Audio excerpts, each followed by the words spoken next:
Hi! Good evening everyone. Nag-enjoy ba kayo sa first 10 minutes? Alam mo, ilang beses ko na napapanood yan pero napatali pa rin ako.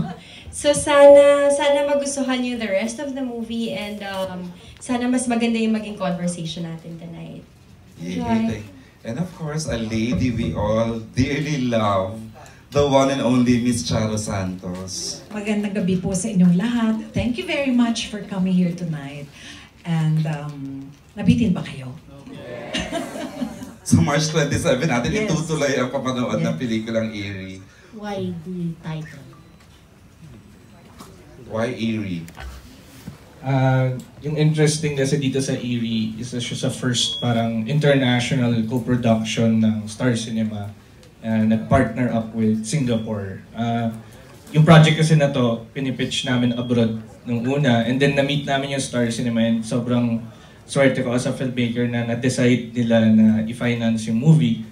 So may ganun siyang angle, no? Gusto namin hindi lang siya just for the local audience, but also ito yung type of film na gusto namin i-export and dapat proud tayo sa quality. No?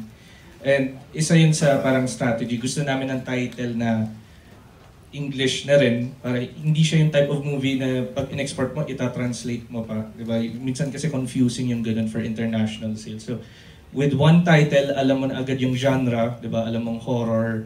With the word eerie, medyo nagigets mo na yung atmosphere, diba? You know what kind of horror film this is. Hindi lang siya parang yung typical na parang pop horror. Meron talaga siyang mas bleak na mood.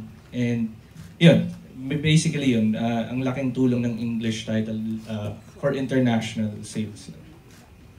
Direct, Sa kanilang dalawa, which role is more eerie?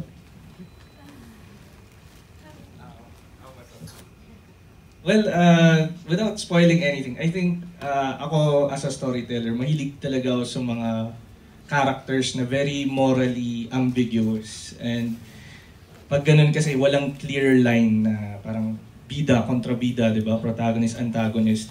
Lahat naman tayo parang in a way na-navigate ng mga decision sa sarili natin, morals. Kasi itong kwento nga na to, if you think about it, para siyang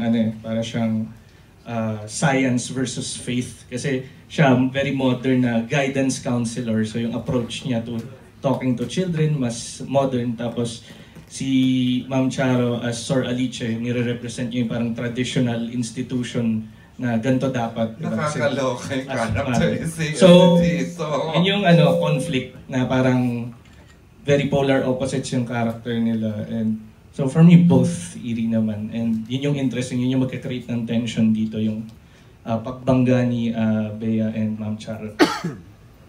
Bago ko ibigay ang microphone back to James, congratulations, Bea. Nauna ang pangalan mo kaysa ni Charo Santos. Ay, may issue ba tayo dyan, Manay? May end, Charo Santos. Ay, hindi namin Wala. It's alright. Wala kay ano yan? Hindi po pangyayari yan. Oo. Asia's first best actress lang Yeah. naman. Ano, direct? Kaya naman. Sorry. Charito, sorry. Charito pala. Yung po nung period kasi nakikita namin tsaka yung ang ganda nung shot, lalo na yung kasama yung mga bata tsaka yung technique ng ilaw. Mahirap po ba yung paggawa ng mga eksena? Nasasagot yung actors natin. Challenging siya. Talagang sinadya namin yung time period niya na yun kasi nga mas at conflict pa talaga yung very modern approach to parang yun nga, psychology, therapy, psychotherapy, and yung faith.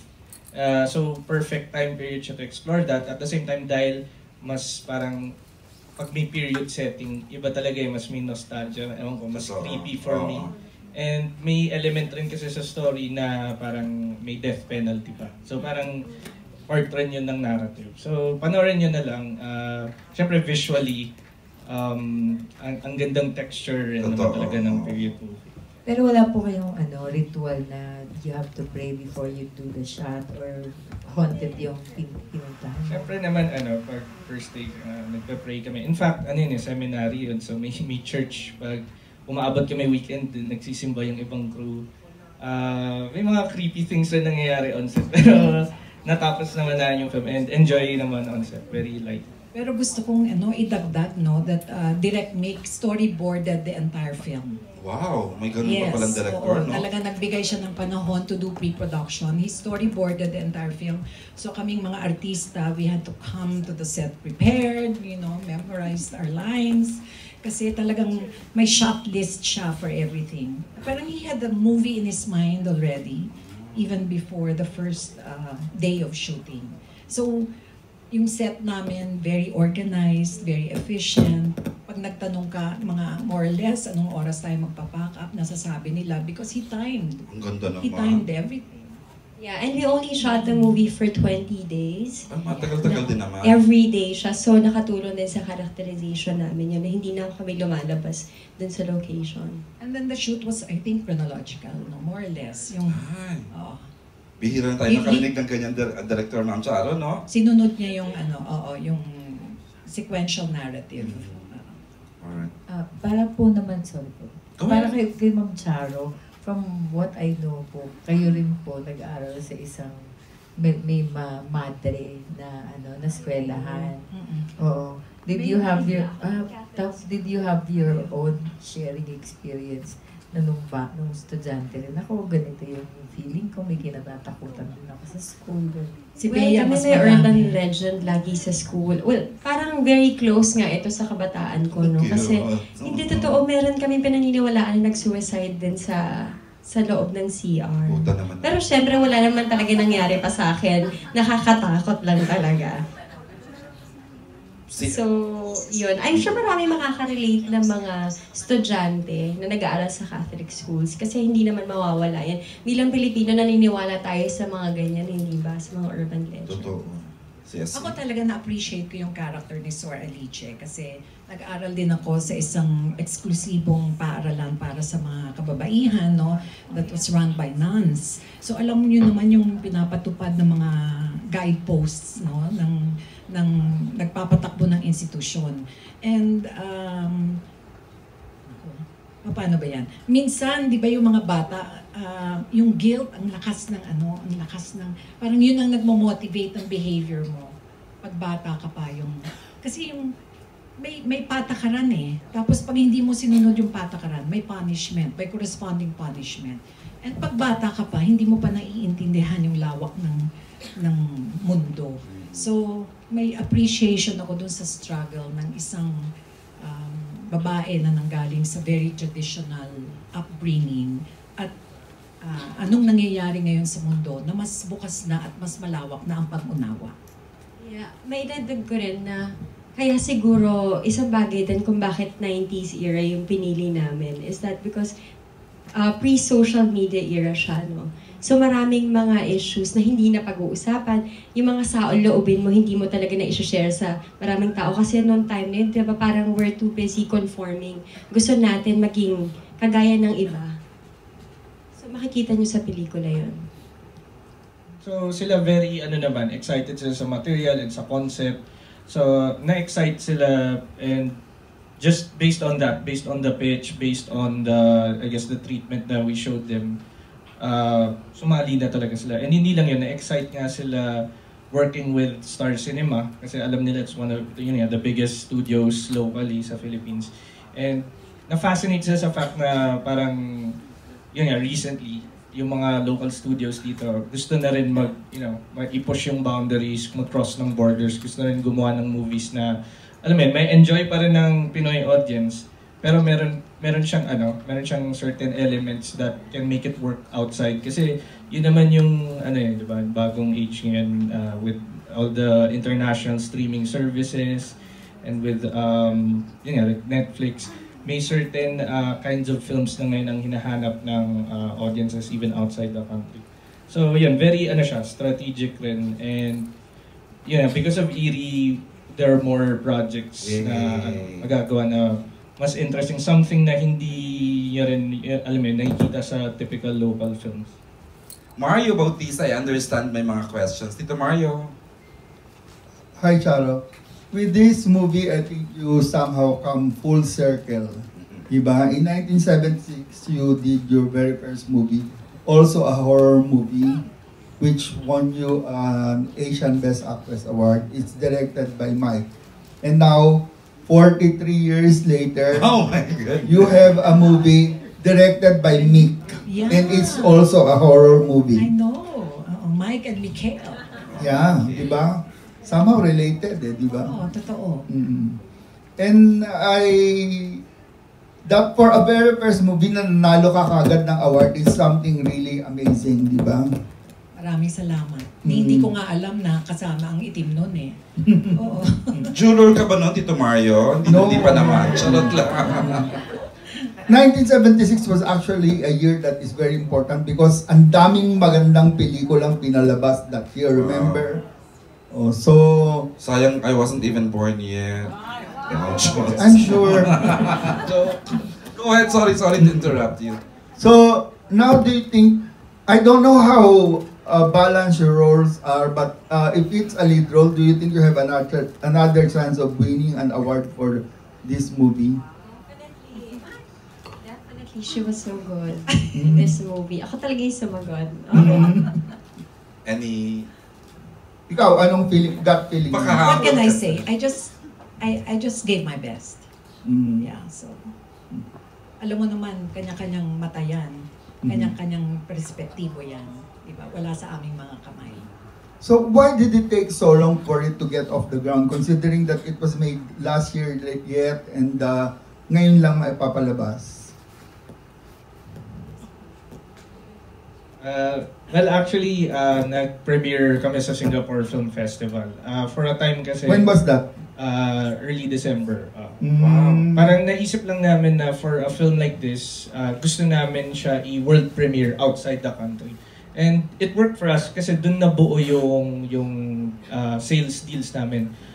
What's interesting rin pala about Eerie is I think it's the first Star Cinema movie that got internationally distributed and picked up. So siya, magkaka-simultaneous regional release siya.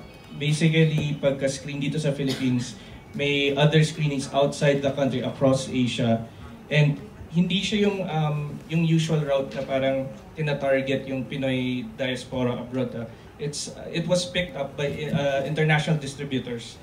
So, it-provide theatrical rin siya dun sa other countries na yun. So, para siyang yung mga other Asians Namely, sa Thailand. Singapore, Malaysia, and Brunei. Nakasimul tayo. And then meron rin Myanmar, Myanmar, Thailand, Cambodia.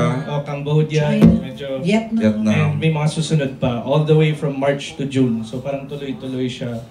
Basically yun yung goal naman namin. We wanted a film na talagang wide yung release. And nangyari lahat yun, nag-culminate yun because of the Singapore premiere. Kasi when you show a film outside the country, for the first time, dahil parang world premiere yun, ang daming buyers, ang daming sales agents, nakikita nila. And yun, nare-realize na, ay, may market rin pala for parang Pinoy horror movies. So we're excited and sana this isn't the first of its kind kasi tuloy-tuloy naman yung partnership with that company.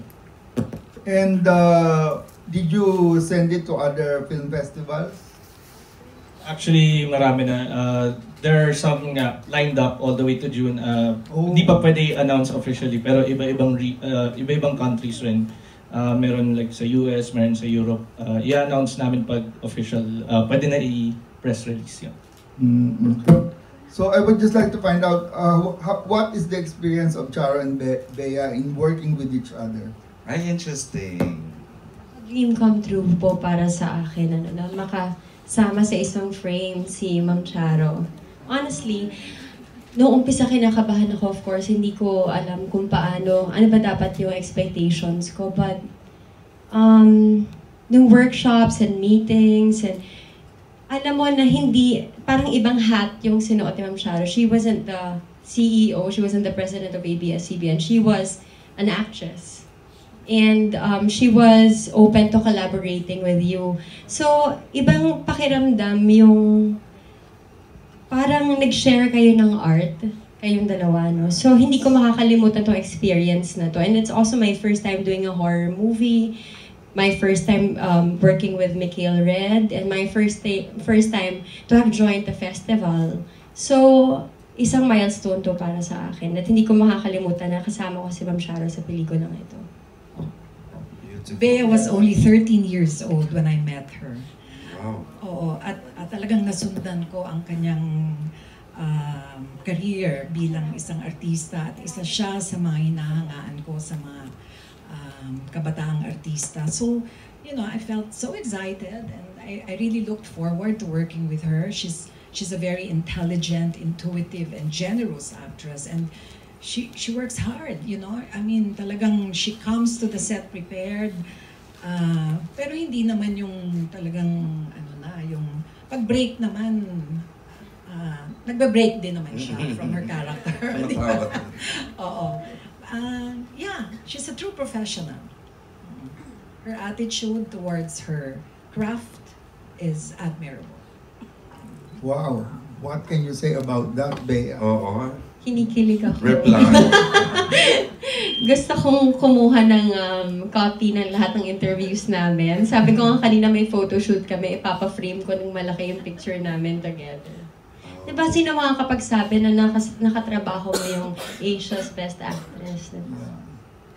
Okay. And you've been very busy this past year doing 3 movies, di ba? So, after First Love, horror movie naman ang ginawa mo ngayon. So, on TV, what is in store for you?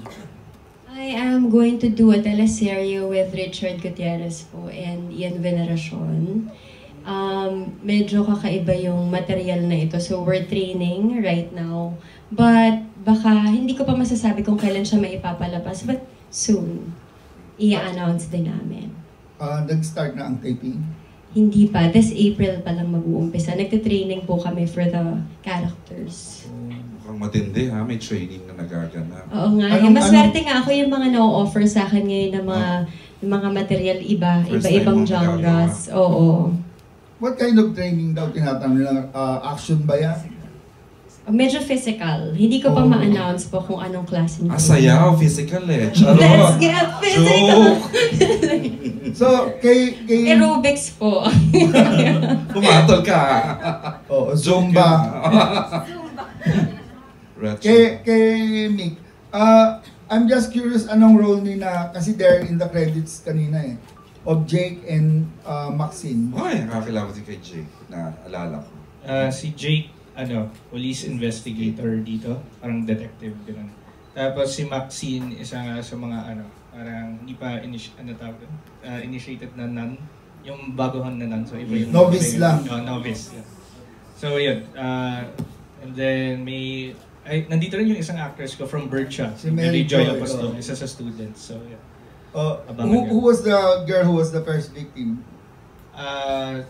Isa siya sa Judith de la something like that. Yeah, isa siya sa mga other students kasi isang class sila.